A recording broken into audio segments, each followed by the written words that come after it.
ಒಂದು ಒಳ್ಳೆ ಸ್ಪೈಸಿ ಆಗಿರೋ ಟೇಸ್ಟಿ ಆಗಿರೋ ಚಿಕನ್ ರೆಸಿಪಿ ಮಾಡೋಣ ಬನ್ನಿ. ಒಂದು ಬಾಣಲಿ ತಗೊಳ್ಬೇಕು. ಅದಾದಮೇಲೆ 1 ಕಪ್ ಎಣ್ಣೆ ಹಾಕಿ, ಅದಕ್ಕೆ ಎಣ್ಣೆ ಕಾದಾದ ನಂತರ 2 ಕಡ್ಡಿ ಕರಿಬೇವು ಹಾಕಿ ಚಟಪಟ ಅಂತ ಸೌಂಡ್ ಬರುತ್ತೆ. ಅದಾದಮೇಲೆ ಒಂದು 3-4 ಹಸಿರು ಮೆಣಸಿನ್ಕಾಯಿ ಹಾಕಬೇಕು. ಇದನ್ನು ಆ್ಯಕ್ಚುಲಿ ಯೂಸ್ ಮಾಡಲ್ಲ, ಎತ್ತಿಟ್ಕೊಳ್ಬೇಕು, ಆಮೇಲೆ ಯೂಸ್ ಮಾಡ್ತೀವಿ. ಸೊ ನೆನ್ಪಿಟ್ಕೊಳ್ಬೇಕು.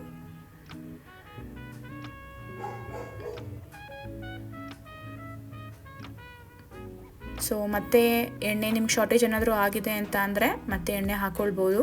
ಅದಾದಮೇಲೆ ಫೈನ್ಲಿ ಚಾಪ್ಡ್ ಆನಿಯನ್ಸ್, 1 ಈರುಳ್ಳಿ ತೊಗೊಂಡಿದ್ದೀನಿ ನಾನು. 1 ಈರುಳ್ಳಿ ತೊಗೊಂಡು ಚಿಕ್ಕದಾಗಿ ಕಟ್ ಮಾಡ್ಕೊಳ್ಬೇಕು, ಸಾಟೆ ಮಾಡ್ಕೊಳ್ಬೇಕು. ಈರುಳ್ಳಿ ಆದಷ್ಟು ಗೋಲ್ಡನ್ ಬ್ರೌನ್ ಆಗೋವರೆಗೂ ಫ್ರೈ ಮಾಡಬೇಕು.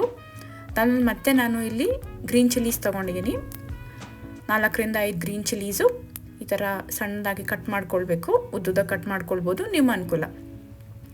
ಗೋಲ್ಡನ್ ಬ್ರೌನ್ ಆಗೋವರೆಗೂ ಕಾಯ್ಕೊಳ್ಬೇಕು. ಅದಾದಮೇಲೆ ginger garlic paste, 2 spoon ginger garlic paste ಹಾಕಬೇಕು. ಸೊ ಹಸಿ ವಾಸನೆ ಹೋಗೋವರೆಗೂ ಇದನ್ನು ಫ್ರೈ ಮಾಡಬೇಕು. ಸೊ ಆದಷ್ಟು ಎಲ್ಲನೂ ಎಣ್ಣೆಯಲ್ಲೇ ಫ್ರೈ ಮಾಡಿ. ಆಮೇಲೆ 1 ಚಿಟಿಕೆ ಅರಿಶಿನ ಪುಡಿ ಹಾಕಬೇಕು. ಆಮೇಲೆ ಚಿಕನ್, ನಾನಿಲ್ಲಿ ತೊಗೊಂಡಿರೋದು ಅರ್ಧ kg ಚಿಕನ್. ಸೊ ಚಿಕನ್ ತೊಗೊಂಡು ಮತ್ತೆ ಫ್ರೈ ಮಾಡ್ಕೊಳ್ಳಿ. ಚಿಕನ್ನು ಕೂಡ ಆದಷ್ಟು ಎಣ್ಣೆಯಲ್ಲೇ ಫ್ರೈ ಮಾಡಿಕೊಂಡ್ರೆ ಒಳ್ಳೆಯದು. ಸೊ ಅವಾಗ ಟೇಸ್ಟ್ ತುಂಬ ಚೆನ್ನಾಗಿರುತ್ತೆ. ಅರ್ಧ kg ಚಿಕನ್ಗೆ ಇಷ್ಟು ಕ್ವಾಂಟಿಟಿ ಸಾಕಾಗುತ್ತೆ. ಸೊ ಚಿಕನ್ ಬೇಯ್ತಾ ಇದೆ. ಸೊ ಬೆಂದಾದಮೇಲೆ ಅರ್ಧ ಬೆಂದಿರೋ ಟೈಮಲ್ಲೇ ನಾವು ಉಪ್ಪು ಹಾಕ್ಕೊಳ್ಳೋಣ. ಸೊ ಇಲ್ಲಿ ನಾನು ಕಲ್ಲುಪ್ಪು ಉಪಯೋಗಿಸ್ಕೊಳ್ತಾ ಇದ್ದೀನಿ. ತಟ್ಟೆ ಮುಚ್ಚಿಡೋಣ. ಇದಾದ ನಂತರ ಹೈ ಫ್ಲೇಮಲ್ಲಿ ಉರಿ ಇರುತ್ತೆ. ಸೊ ಇದು ನೀರು ತಾನೇ ಬಿಟ್ಕೊಂಡಿರೋ ನೀರು. ಸೊ ಏನು ಎಕ್ಸ್ಟ್ರಾ ನೀರು ಏನೂ ಆ್ಯಡ್ ಮಾಡಿಲ್ಲ. ಸೊ ಚಿಕನ್ ಬೇಯ್ತಾ ಇದೆ ಅಂತ ಗೊತ್ತಾಗುತ್ತೆ ನಮಗೆ. ಸೊ ಮತ್ತೆ ಇದೇ ನೀರಲ್ಲಿ ಫ್ರೈ ಮಾಡ್ಕೊಳ್ಳಿ. ಸೊ 1 ಕಪ್ ಮೊಸರು ಆ್ಯಡ್ ಮಾಡೋಣ ಇವಾಗ. ಸೊ ನಾವಿದು ಮಾಡ್ತಾರೋ ರೆಸಿಪಿಲಿ ಮೇನ್ ಇಂಗ್ರೀಡಿಯೆಂಟ್ಸ್ ಬಂದೇ ಮೊಸರು. ಸೊ ಮೊಸರು ಹಾಕೋಣ. 1 ಕಪ್, ಅದೇ ಕಪ್ ಮೆಷರ್ಮೆಂಟಲ್ಲಿ 1 ಕಪ್ ನೀರು ಹಾಕ್ತಾಯಿದ್ದೀನಿ. ಸೊ ಮತ್ತೆ ಬಾಡಿಸ್ಕೊಳ್ಬೇಕು.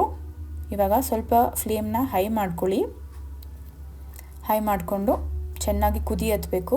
ಇವಾಗ ಅರ್ಧ ಚಿಕನ್ ಬೆಂದಿದೆ, ಇನ್ನು ಮಿಕ್ಕಿದ್ದು ಬೇಯಬೇಕು. ಸೊ ಎಲ್ಲ ಮಸಾಲೆಗಳನ್ನೆಲ್ಲ ಆ್ಯಡ್ ಮಾಡೋಣ ಇವಾಗ ನಾವು.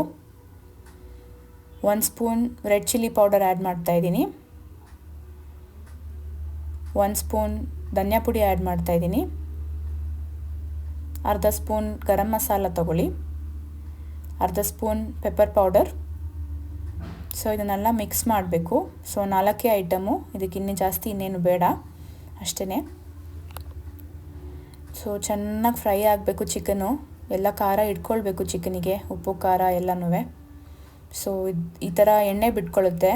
ಎಣ್ಣೆ ಬಿಟ್ಕೊಂಡಾಗ ಅರ್ಥ ಮಾಡ್ಕೊಳ್ಬೇಕು ಚಿಕನ್ ಆಲ್ಮೋಸ್ಟ್ ಬೆಂದಿದೆ, ಇನ್ನೇನಾಯಿತು ಅಂತ ಅಂದ್ಬಿಟ್ಟು. ಸೊ ಆವಾಗಲೇ ನಾವು ಮೆಣಸಿನ್ಕಾಯಿ ಮತ್ತು ಕರಿಬೇವು ಎತ್ತಿಟ್ಕೊಂಡಿದ್ವಲ್ಲ, ಅದನ್ನು ಇವಾಗ ಆ್ಯಡ್ ಮಾಡಬೇಕು. ಸೊ ಲಾಸ್ಟಲ್ಲಿ ಗಾರ್ನಿಷಿಂಗ್ಗೆ ಅಂತ ಅಂದ್ಬಿಟ್ಟು ಕೊತ್ತಂಬರಿ ಆ್ಯಡ್ ಮಾಡಿಬಿಟ್ಟು ಗಾರ್ನಿಷ್ ಮಾಡ್ಕೊಳ್ಬೇಕು. ಸೊ ಒಂದು 2 ಮಿನಿಟ್ಸ್ ಬಿಟ್ಬಿಡಿ. ಸೊ ಚೆನ್ನಾಗಿ ಎಲ್ಲ ಉಪ್ಪು ಖಾರ ಎಲ್ಲ ಹಿಡಿದಿರುತ್ತೆ.